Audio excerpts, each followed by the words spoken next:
stuff. I'm going to start with a short part coming from the very beginning of the book. I'll read the very first part of that, and then I'm going to go a little bit deeper, I think, and read something that's sort of more action-oriented near the end. But I'll set it up for you as we get there. Oh, my narrator is a guy. He's middle-aged. He's sort of sees himself as he's divorced. He's middle-aged. He sees himself as something of a useless father figure because his son has grown up. His son is actually his employer at a vintage clothing store in New Orleans, and he also lives with his son. So he's sort of been unmanned a bit. As part of this unmanning, he's put on quite a bit of weight, as a result of depression and that sort of thing. But now he's coming back up. He's gone back up. He's gone down to New Orleans to sort of reinvent himself, and he's starting to feel pretty good. He's starting to lose weight. But as like anybody who's ever gone through that process, he's very, very self-centered. Okay, so they're really trying not to pay attention to the way that the world is changing. And that's sort of where we come into it. The night the cats were wished away was a hard one, full of wine, tears, and spectacle. Even those of us who were indifferent to feline companionship felt heartbroken for those who weren't, and together our humid, grieving silence was more tangible than the awe-filled silence that followed the disappearance of cancer.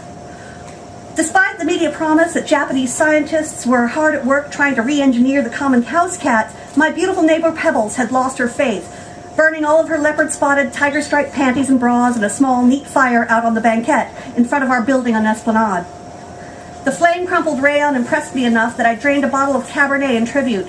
We lived in the jazz-slap pot community on the fringe of the French Quarter called Faubourg Marigny, where I worked in my son's vintage clothing shop as a cape and corset cleaner.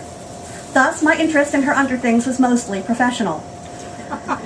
Miss Pebbles stood over the ashes of her underwear and cried, and my respect for the phenomenon of death-wishing deepened. They say wishing started when some Army PR flack declared on his deathbed that there were alien bodies at Roswell back in '47. Hundreds of them, he swore. There weren't any aliens, of course, but the man said his piece and expired, and then all of a sudden, there were. Rows and rows of the dusty bastards, stacked up on shelves in a shed in the desert. This occurred a couple of years ago. Pebbles' panty fire had melted already. She deserved better. Antique lace, satin, velvet trim, especially if she was going to burn the stuff. She made me crazy with her red hair and baby fat, the way she smelled like Lisa, the hand soap they put in quarter hotels. But I was far too old and fat for her. Hell, my son was too old for her too, but I held the minority opinion on that. She sniffled in my direction. I maintained a respectful distance. "Is Val coming out?" she asked. I'll try to do the voices. It's 2 for flinching, so I didn't. I think he has a date.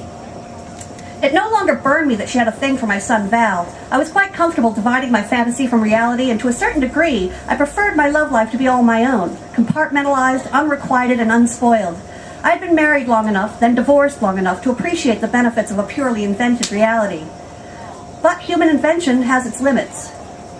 Upon dissection, we learned that every detail of the alien physiognomy had been already imagined by scientists, artists, writers, etc.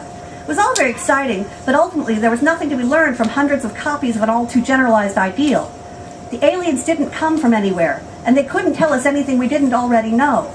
They were the perfect ambassadors of our limits. "There he is," said Pebbles, sounding brighter, breaking my heart again. My son had rounded the corner, deepening his lazy stride once he spotted us. All Pebbles could see was the swinging black hair, scuffed boots, stained t-shirt and jeans. He went for that semi-retired rock star look. All I could see was how much he looked like his mother, Brenda. She and I lived 1,000 miles away from each other, but Val was her easy surrogate. He smiled, approached slowly, then gathered Pebbles into his arms and encouraged her to let it all out, sugar. No respectful distance there. I despaired and left them to it. More wine was needed. I threaded my way towards Charters, stayed off Decatur where most folks were milling about, zombied by sadness. It was a sharp night made acrid from little saucers of untouched meat and milk left on stoops. Hopeful, desperate, maybe they'd come back. Cats always seemed very European to me, flourishing as they did in decrepit ancient spaces as long as the food kept coming. Little bowls of ground fish, water pans with specks floating on top. I'd taken the route to avoid humanity, but this was worse. Miss Polly's sandwich hut sagged in the corner of a parking lot on Barrack Street, looking like an outhouse. Of course it was closed, but I had a bad feeling it might never open again.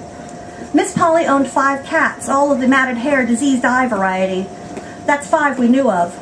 Having emigrated from the Ukraine sometime back in the 60s, she gave off a pungent and lonely paranoia that made her an ideal candidate for cat hoarding. The echo and rattle of the night, doors and trash bins slamming, high-heeled clatter on the bricks, and the two-note cry of a woman as she called out, "Lola!" I did not know Lola, but I worried for her all the same. And suddenly I no longer wanted to be alone. I took a turn towards the water, the music, the lights, the all-night sad party. I knew I was close when a Hummer came squalling around the corner with fog cutter headlights, music booming, and what looked like about 15 laughing passengers crammed inside. Well, at least some folks were managing their grief. The vehicle screamed towards I-10. The driver was probably lost, but I don't think he cared. When we get traffic, it's always madness on wheels. As that music faded, more routine downriver noise returned. Music from competing locations spilled out into the humid night and combined into arrhythmic bird sounds, an appropriate effect given that few pre-Katrina bands were still intact.